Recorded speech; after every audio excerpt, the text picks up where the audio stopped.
Hello दोस्तों, नमस्कार। एक बार फिर से मेरे यूट्यूब चैनल पर आपका स्वागत है। आशा करता हूं कि आप सब लोग बढ़िया होंगे। तो आज की क्लास में हम क्या पढ़ने वाले हैं? आज की क्लास में हम पढ़ने वाले हैं उद्योग क्षेत्र के बारे में। तो सबसे पहले हम क्या देखेंगे? इकोनॉमिक सर्वे 2022-23 में इंडस्ट्री सेक्टर के बारे में कौन कौन से नए आंकड़े आए हैं, जैसे औद्योगिक क्षेत्र की वृद्धि दर, जीडीपी में औद्योगिक क्षेत्र का योगदान कितना रहा है। और ये सब देखने के बाद हम देखेंगे कि जैसे एफडीआई कितना रहा है। इसके बाद हम देखने वाले हैं कि इलेक्ट्रॉनिक उद्योग के बारे में देखने वाले हैं, मोबाइल उद्योग के बारे में देखने वाले हैं, भारत में एमएसएमई क्षेत्र के बारे में हम देखने वाले हैं। तो आज की क्लास हमारी बहुत ही शानदार होने वाली है। और ये जो क्लास है ये उन सभी एग्जाम के लिए इम्पोर्टेंट है जहाँ पर इकोनॉमिक्स, इंडियन इकोनॉमी यानी भारतीय अर्थव्यवस्था के क्वेश्चन आते हैं। तो देखिए, ये मुख्य रूप से जो आज की क्लास है ये हमारी मुख्य रूप से UGC net JRF economics, RPSC college lecturer, PGT exam आदि एग्जाम्स के लिए काफ़ी इम्पोर्टेंट है। इसके साथ ही ये राजस्थान में आरएस एग्जाम और भी यूपीएससी एग्जाम में भी इकोनॉमिक्स जिसके सब्जेक्ट हो वहाँ पर ये टॉपिक काफ़ी इम्पोर्टेंट है। तो सीधा हम अपना टॉपिक स्टार्ट करते हैं।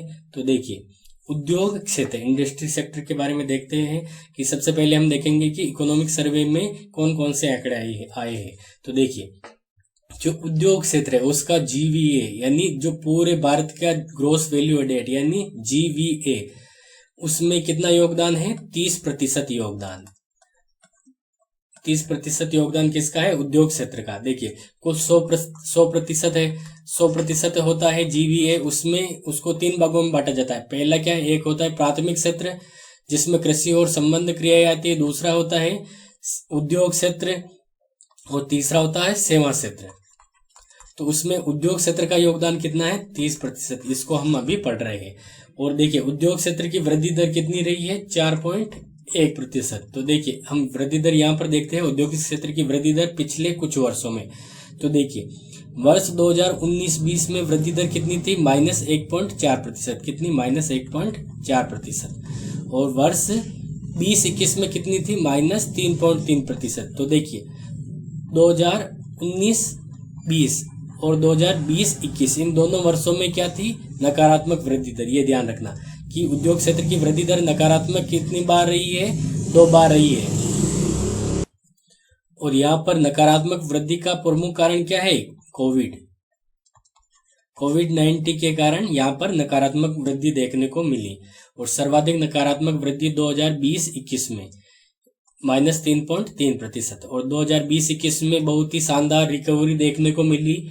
देखिए, यहाँ पर अर्थव्यवस्था माइनस में चली गई और फिर यहाँ पर अर्थव्यवस्था औद्योगिक क्षेत्र में एकदम से 10.3% की वृद्धि देखने को मिली। तो इस प्रकार नकारात्मक से एकदम सकारात्मक में बहुत ही ज्यादा वृद्धि हुई। इसी को हम क्या कहते हैं? वी आकार की वृद्धि दर कहते हैं इसको, वी शेप की। और 2022-23 के अनुसार इसमें कितनी वृद्धि दर होने का अनुमान है? 4.1%। तो हमें याद रखने लायक आंकड़े क्या है कि 2021-22 में वृद्धि दर कितनी थी? 10.3%। और 2022-23 में कितनी है? 4.1%। ये दोनों हमें याद रखने हैं। और इसमें ये याद रखना कि इन दोनों में क्या थी? 19-20, 20-21 में ऋणात्मक थी। अब देखिए, पिछले 10 वर्षों का हम औसत देखते हैं, 2012 से 2021 तक। औसत जीडीपी में योगदान कितना था? औसत जीडीपी में योगदान 31% का था उद्योग क्षेत्र का। ग्रोस वैल्यू एडेड में योगदान, ये ग्रोस सकल राष्ट्रीय मूल्य वर्धन में क्या योगदान था? 31%। और रोजगार कितने सृजन हुए? 12.1 करोड़ को रोजगार मिला। और देखिए, 2030 की जो पहली 6 माही थी उसमें वृद्धि दर कितनी देखने को मिली है? 3.7%। 2023 की पहली 6 माही में 3.7% की वृद्धि देखने को मिली है। अब हम देखते हैं विनिर्माण क्षेत्र में एफडीआई। क्या देखते हैं? एफडीआई का मतलब क्या है? फॉरेन डायरेक्ट इन्वेस्टमेंट यानी विदेशी प्रत्यक्ष निवेश। विदेशी प्रत्यक्ष निवेश। तो देखिए, 2020-21 में विदेशी प्रत्यक्ष निवेश का अंतर प्रवाह कितना था? 12.1 बिलियन अमेरिकी डॉलर। और 2021-22 में कितना था? 21.3 बिलियन अमेरिकी डॉलर। ये ध्यान रख ये आंकड़ा ध्यान रखना मुख्य रूप से। 2021-22 में कितना था? 21.3 बिलियन अमेरिकी डॉलर। ये था विदेशी प्रत्यक्ष निवेश। किसमें? विनिर्माण क्षेत्र की एफडीआई की बात कर रहे हैं। ये टोटल एफडीआई नहीं है, ये केवल विनिर्माण क्षेत्र का एफडीआई। कितना है? 21.3 बिलियन अमेरिकी डॉलर। सरकार ने एक निवेशक अनुकूल एफडीआई नीति लागू की। सरकार ने एक कौन सी एफडीआई नीति लागू की? निवेशक अनुकूल एफडीआई नीति लागू की, यानी ऐसी एफडीआई नीति लागू की जो कि विदेशी निवेशकों के लिए क्या हो? अनुकूल हो। जो विदेशी निवेशक है वो आसानी से भारत में निवेश कर सके, ऐसी एफडीआई नीति लागू की। तो देखिए, इसके तहत अधिकांश क्षेत्रों में स्वचालित मार्ग से 100% तक एफडीआई की अनुमति है। देखिए, अधिकांश क्षेत्रों में कितना प्रतिशत? 100% तक एफडीआई की अनुमति दे दी है सरकार ने। पहले काफी ज्यादा प्रतिबंध थे। अब देखिए, भारत में आने वाले 5 वर्षों में कुल मिलाकर 475 बिलियन अमेरिकी डॉलर के एफडीआई अंतर प्रवाह को आकर्षित करने की क्षमता है। कितना? आने वाले 5 वर्षों में 475 बिलियन अमेरिकी डॉलर के बराबर एफडीआई अंतर प्रवाह की संभावना है। ये इकोनॉमिक सर्वे 2022-23 का आंकड़ा है। 2022-23 का आंकड़ा है। अब देखिए, इसमें एक यहाँ पर थोड़ी लिमिट है 26% एफडीआई की। कौन से क्षेत्र में? डिजिटल मीडिया के माध्यम से समाचार और करंट अफेयर्स को अपलोड करने के लिए सरकार प्रणाली के अंतर्गत।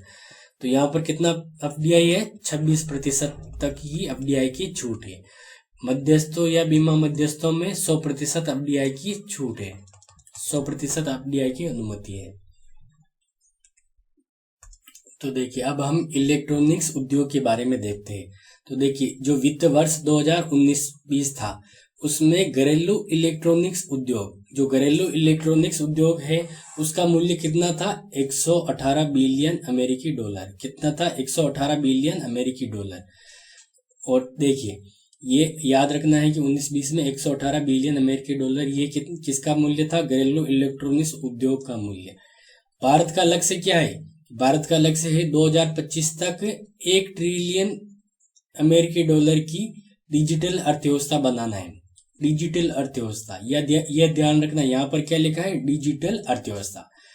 1 ट्रिलियन डॉलर, 1 ट्रिलियन डॉलर की क्या बनाना है? डिजिटल अर्थव्यवस्था। और कब तक बनाना है? 2025 तक। और एक टारगेट ये है कि 2025 तक कुल अर्थव्यवस्था को कितना बनाना है? 5 ट्रिलियन। 2025 तक भारत की अर्थव्यवस्था को कितना बनाने का लक्ष्य है? 2025 तक 5 ट्रिलियन का बनाने का। उसमें से जो डिजिटल अर्थव्यवस्था है, क्या है? डिजिटल अर्थव्यवस्था, उसको कितना बनाना है? उसको बनाना है 1 ट्रिलियन। अब देखिए, इस विजन को ध्यान में रखते हुए 2025-26 तक 300 बिलियन अमेरिकी डॉलर के मूल्य के बराबर इलेक्ट्रॉनिक्स विनिर्माण और 120 अरब अमेरिकी डॉलर के मूल्य के बराबर निर्यात तक पहुंचने का लक्ष्य है। तो देखिए, अभी 19-20 में जो इलेक्ट्रॉनिक्स उद्योग है उसका मूल्य क्या है? 2019-20 इलेक्ट्रॉनिक्स उद्योग का मूल्य कितना है? 118 बिलियन अमेरिकी डॉलर। और 2025-26 तक कहाँ तक पहुंचने का लक्ष्य है? 300 बिलियन अमेरिकी डॉलर। तो देखिए, 19-20 में यह आंकड़ा 118 था, वहां से 2025-26 तक कहाँ तक कितने तक पहुंचने का टारगेट है? 300 बिलियन अमेरिकी डॉलर। उसमें से भी 120 बिलियन अमेरिकी डॉलर निर्यात का लक्ष्य है। तो ये काफी इंपॉर्टेंट आंकड़ा है। इलेक्ट्रॉनिक सामान अक्टूबर 2022 में सकारात्मक निर्यात वृद्धि प्रदर्शित करने वाले आवश्यक वस्तुओं के शीर्ष 5 समूहों में शामिल थे। तो देखिए, अक्टूबर 2022 में जो जितनी भी वस्तुएं हैं जिसमें क्या है, जिनमें सकारात्मक वृद्धि देखने को मिली, उसके उन शीर्ष 5 वस्तुओं में इलेक्ट्रॉनिक सामान भी शामिल था। और इसमें निर्यात खंड में वर्ष 37.6% की वृद्धि देखने को मिली।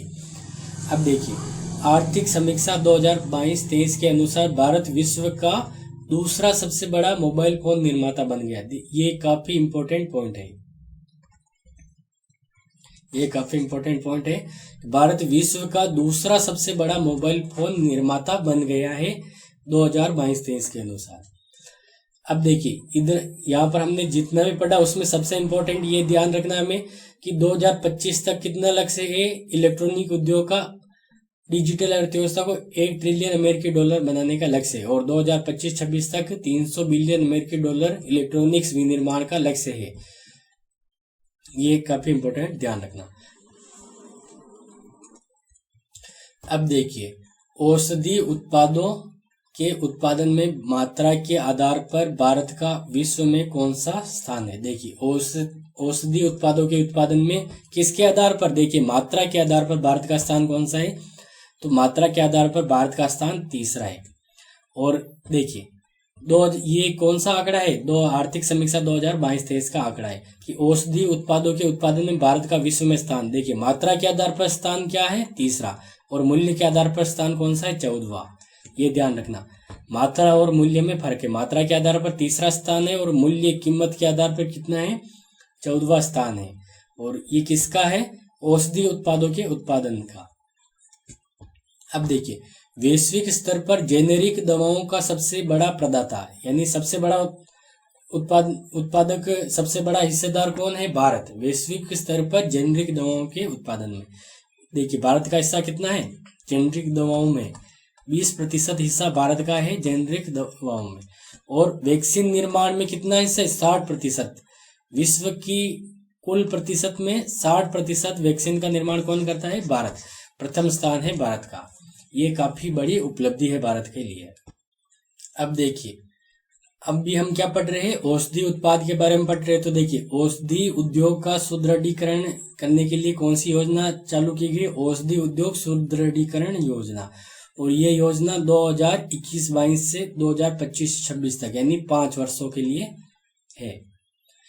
2021-22 से 2025-26 तक फार्मा क्षेत्र की बुनियादी सुविधाओं को विकसित करना तथा भारत को फार्मा क्षेत्र में वैश्विक स्तर पर अग्रणी बनाने के उद्देश्य से यह योजना चालू की गई कि भारत फार्मा क्षेत्र में वैश्विक स्तर पर सब अग्रणी देश बने।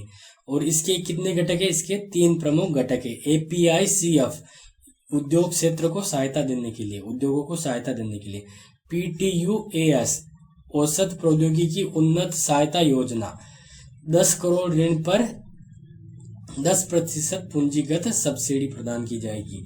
और PMPDS चिकित्सा उपकरण संवर्धन विकास योजना। तो ये तीनों इसके प्रमुख घटक है। औषधि उद्योग का सुदृढ़ीकरण योजना। इसमें सबसे इम्पोर्टेंट ये ध्यान रखना कि ये 2021-22 से 25-26 तक है, और ये फार्मा क्षेत्र की योजना है, यानी औषधि उद्योग क्षेत्र की योजना है।